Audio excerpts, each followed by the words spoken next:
মনোযোগ দাও। আমরা হচ্ছে কি শিখবো? ভগ্নাংশ শিখবো। ভগ্নাংশ জিনিসটা জানা খুবই জরুরি। তাদের জন্য ক্লাস 2। হ্যাঁ, এই যে ভগ্নাংশ হচ্ছে একটা সংখ্যা ভাগ আরেকটা সংখ্যা, এটাকে কি বলে? ভগ্নাংশ সংখ্যা। একটা সংখ্যা ভাগ আরেকটা সংখ্যাকে কি বলে? ভগ্নাংশ। ভগ্নাংশ সংখ্যা। অনেকে মনোযোগ দিতেছো না, অনেকে কথা বলতেছে, আমি কিন্তু ধরবো দাঁড়া করা। ভগ্নাংশ কয় প্রকার বলতে পারো? তিন প্রকার। কি কি ভগ্নাংশ?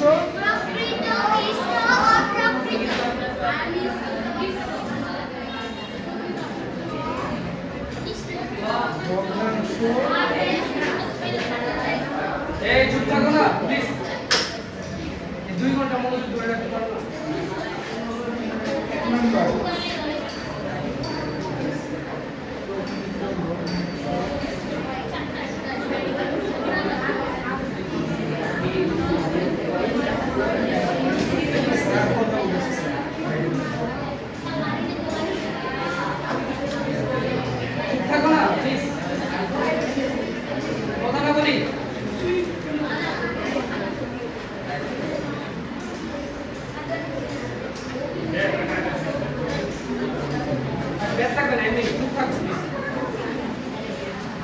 প্রকৃত ভগ্নাংশ কাকে বলে?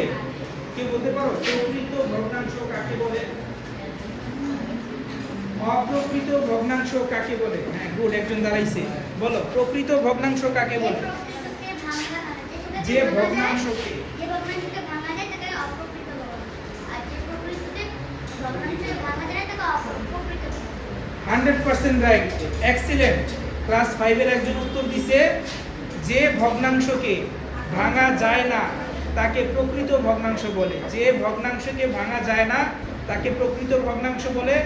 আর যে ভগ্নাংশ ভেঙে পূর্ণ সংখ্যা হয়ে যায়, একটা সংখ্যা হয়ে যায়, সেটা কি ভগ্নাংশ? অপ্রকৃত ভগ্নাংশ। সেটা কি ভগ্নাংশ? অপ্রকৃত ভগ্নাংশ। বসো, এই সবাই এদিকে তাকাও। আমি যদি এখানে একটা ভগ্নাংশ সংখ্যা দেখি 1/2, এটা কি ভাগ করা যাবে? না। 1 কে 2 দিয়ে ভাগ করা যায়? যায় না। এটা কি ভগ্নাংশ? এটা প্রকৃত ভগ্নাংশ। এটা কি ভগ্নাংশ? প্রকৃত ভগ্নাংশ। অপ্রকৃত ভগ্নাংশ হচ্ছে এই যে 4/2, এটা কি ভাগ করা যায়? এই সংখ্যাটা ভেঙে একটা সংখ্যা পূর্ণ সংখ্যায় পরিণত হবে, এই জন্য এটা কি ভগ্নাংশ? অপ্রকৃত ভগ্নাংশ। কি ভগ্নাংশ? অপ্রকৃত ভগ্নাংশ। কারণ ও হচ্ছে ভগ্নাংশ সংখ্যা থাকে না, ও পরবর্তীতে একটা পূর্ণ সংখ্যা হয়ে যায়। কি সংখ্যা হয়ে যায়? পূর্ণ সংখ্যা হয়ে যায়, এজন্য অপ্রকৃত ভগ্নাংশ। প্রকৃত শব্দের অর্থ তো জানি, তাই না? আসল। প্রকৃত শব্দের কি অর্থ? কি? আসল। অপ্রকৃত শব্দের অর্থ আসল না, আসল নয়। তাহলে ও আসল ভগ্নাংশ নয়, ভেঙে যাবে। এখন কে বলতে পারবা মিশ্র ভগ্নাংশ কাকে বলে? মিশ্র ভগ্নাংশ কাকে বলে? কে বলতে পারবা? হাত তুলো, বলো, পারলে বলো। ভগ্নাংশ, এই সবাই চুপ। একটা ভগ্নাংশ সংখ্যা, একটা পূর্ণ সংখ্যা, দুইটা সংখ্যার মিশ্রণকে কি বলে? মিশ্র ভগ্নাংশ। মিশ্র শব্দের অর্থ কি? মিশ্রণ না? একটা পূর্ণ সংখ্যা আরেকটা ভগ্নাংশ সংখ্যা, এই পুরোটাকে কি বলে? মিশ্র ভগ্নাংশ। এই পুরোটাকে কি বলে? মিশ্র ভগ্নাংশ। সবাই তুলে নাও, সবাই তুলে নাও।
এই তোলা হয়েছে সবাই?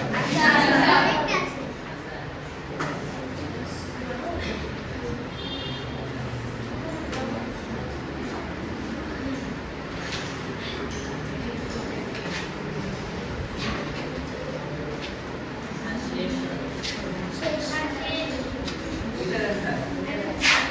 সবার শেষ হয়েছে?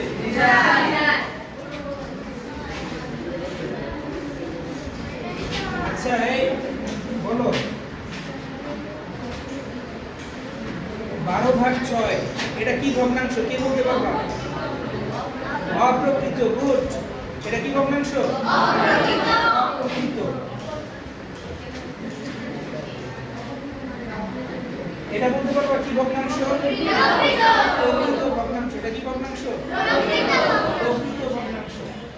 আচ্ছা তাহলে আমরা প্রথম থেকে এই পর্যন্ত সংখ্যা চিনলাম কয়টা? ধনাত্মক পূর্ণ সংখ্যা, ঋণাত্মক পূর্ণ সংখ্যা, ভগ্নাংশ সংখ্যা। কয়টা শিখলাম? 3টা। আর সাথে একটা শূন্য আছে, 4টা। শূন্য যোগ করলে 4টা।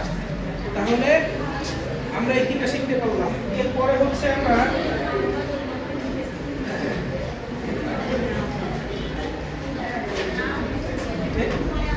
এই সবাই মনোযোগ দাও, কথা হবে না, কথা না বলি থাকো।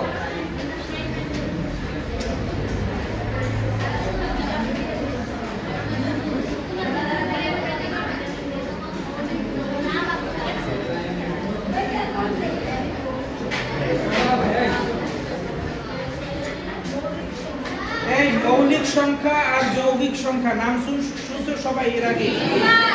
মৌলিক সংখ্যা কাকে বলে কেউ বলতে পারবা?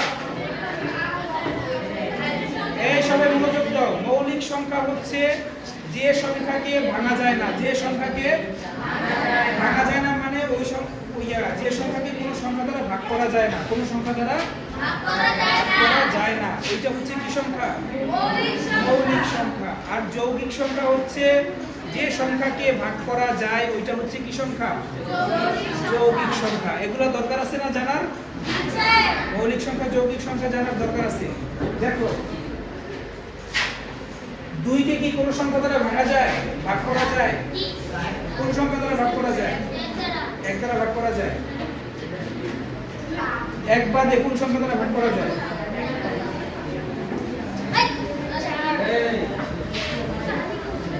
এই 3 কে কোন সংখ্যা দ্বারা ভাগ করা যায়?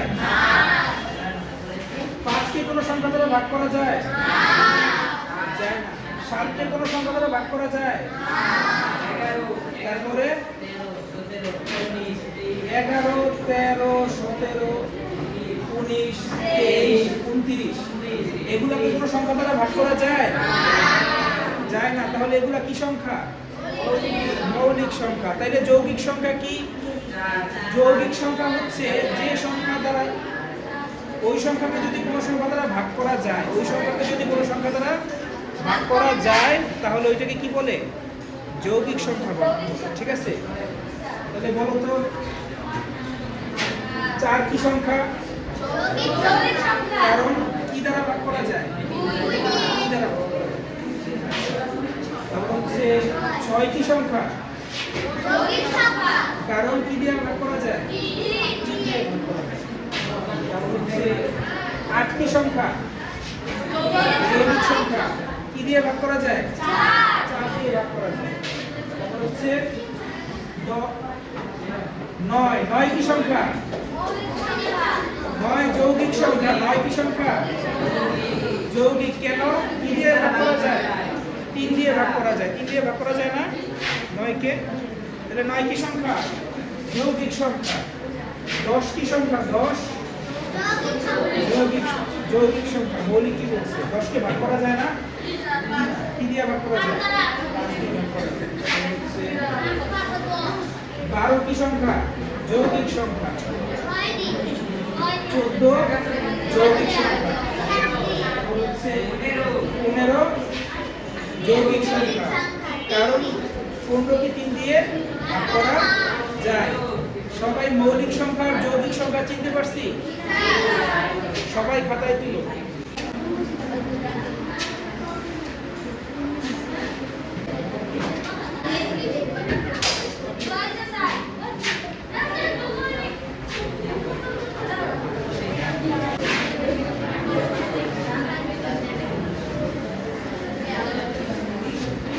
এই সবাই শুনো, আমরা সংখ্যা চিনতে পারলাম, ভগ্নাংশ সংখ্যা চিনতে পারলাম, আর বিজোড় সংখ্যা সবাই চিনি না? জোড় সংখ্যা বিজোড় সংখ্যা চিনো সবাই? আচ্ছা এটা দেখো, বলো তো জোড় সংখ্যা কোনগুলা?